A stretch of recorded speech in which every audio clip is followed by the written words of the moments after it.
Part of the diversity that is evident to any traveller coming to India is undoubtedly the wide-ranging heterogeneity of income groups, especially the jarring contrast between the rich and the poor.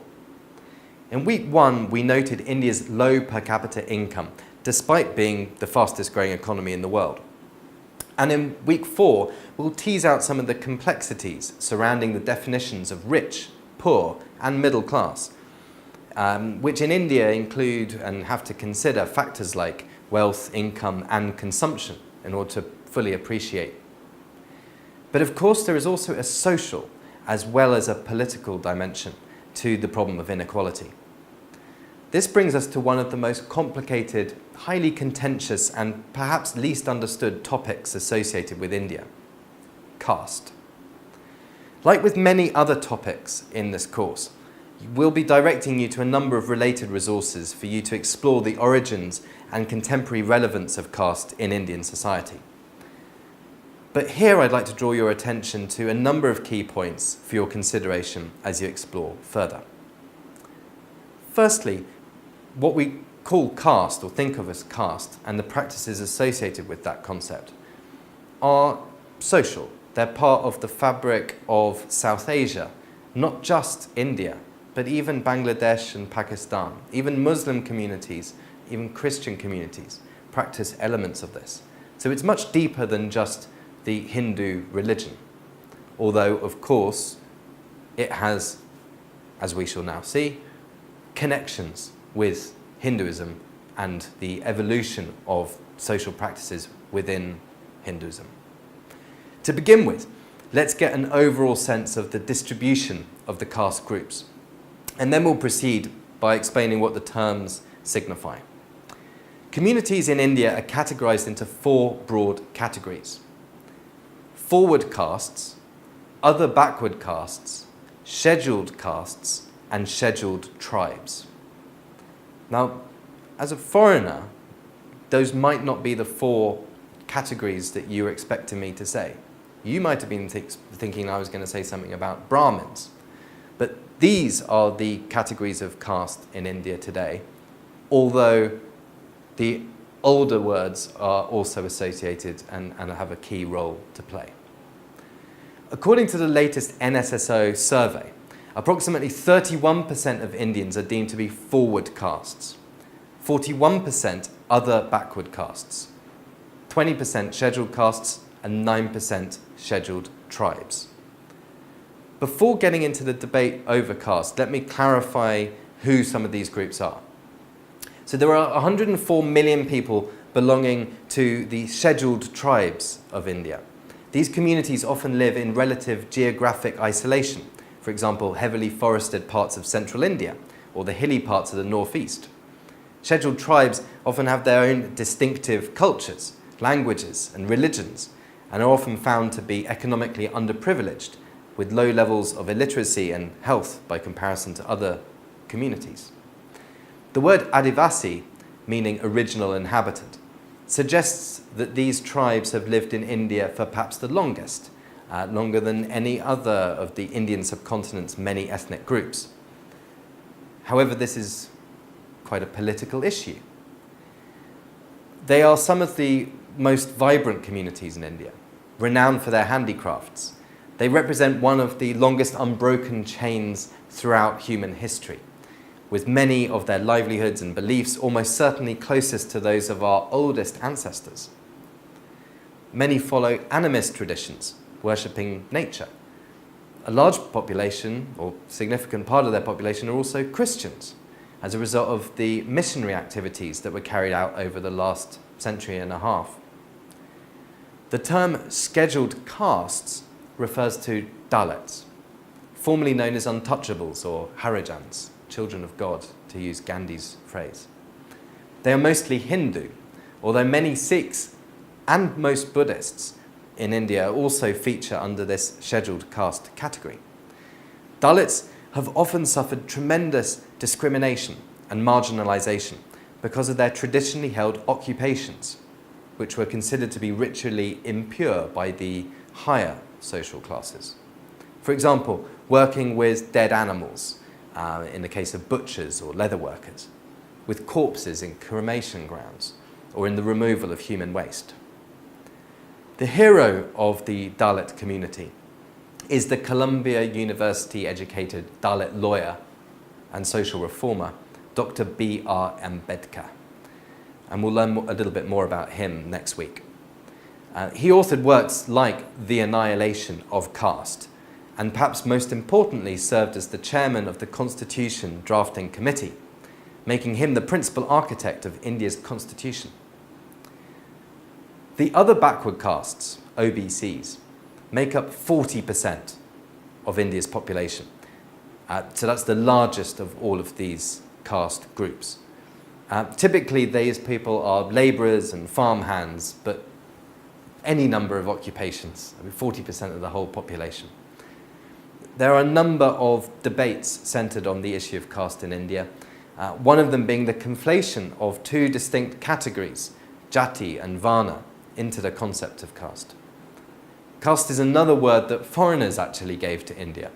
It comes from the Portuguese word for lineage, which can be traced to the Latin word for chaste or pure.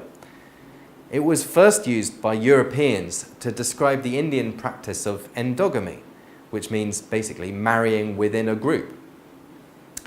India has around 3,000 jatis, which essentially means the community one was born into. The origin of the word jati and the word nation are very similar in that sense, about being born into a group. It was the practice of marrying within your jati, or a prescribed set of other jatis, which the Europeans ascribed the term caste to describe. In my experience in India, I've come to understand that the word caste contains a spectrum of meanings for Indians that are slightly different to those of understandings of foreigners when they hear the word. Most Indians still associate the word caste with this concept of jati, whereas foreigners now tend to think of caste in terms of another Sanskrit word, varna. This also leads to a misinterpretation of the original sense of the term. The Rig Veda offers a description of society as being constituted of 4 varnas: Brahmins, Kshatriyas, Vaishyas, and Shudras.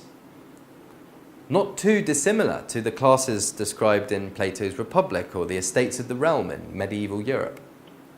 Brahmins were priests and teachers, Kshatriyas, warriors, kings, rulers, Vaishyas, merchants, artisans and farmers, Shudras, labourers. In the Purusha hymn of the Rig Veda, these varnas are associated with different parts of the body. While many have interpreted this as an implicit reference to a hierarchy in the system, the case appears to be quite different when read in the context of the other verses. Rather, the metaphor that's being used in the Rig Veda is used to show that all the parts make a whole. Society, that is, a body of human beings, like the human body itself, works best when its constituent parts work in harmony for the common good. At various times in India's history, the social practices surrounding the jati system have changed. This is further proof of the dynamism intrinsic to India's story. At some point, the ascription of jatis to varnas imbued a far more hierarchical sense, perhaps about 2,000 years ago, and discriminatory practices like untouchability became widespread. The British actually did a lot to worsen the problem of caste in terms of mobility by fixing the jatis into hierarchies using varna in the censuses that they carried out on India's population during British rule.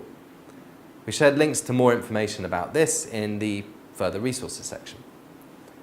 The second point that I'd like to draw your attention to is that the definition of these communities are not fixed categories, as one might suspect. We need to be careful in making generalizations about wealth or income or power and caste.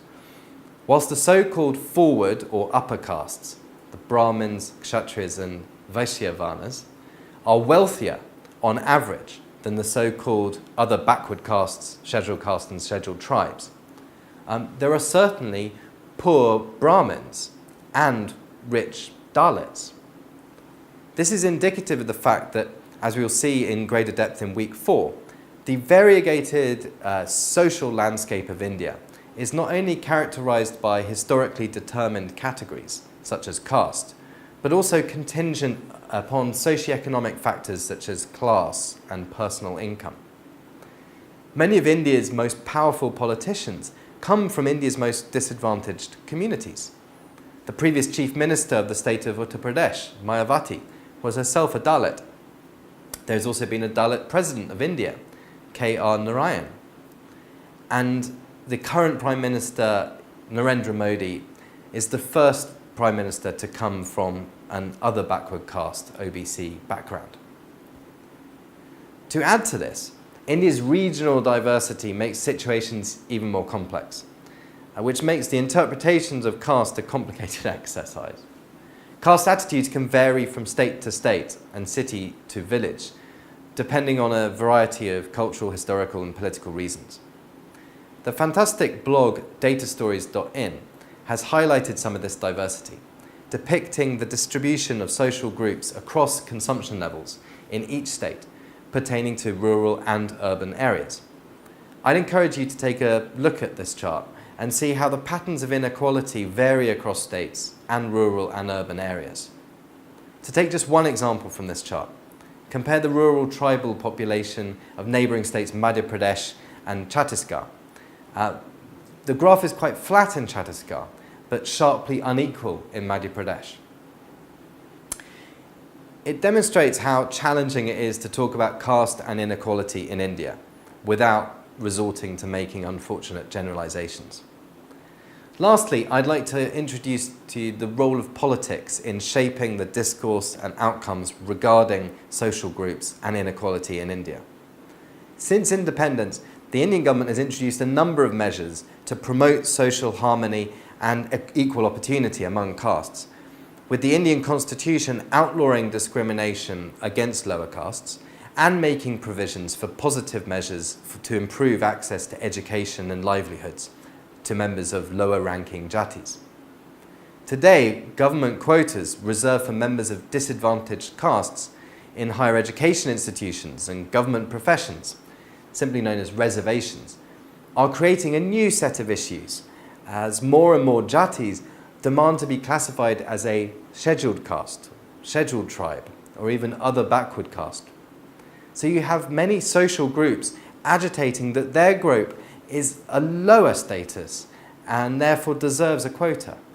Therefore, this positive form of discrimination intended to help marginalized communities has become another divisive factor in society.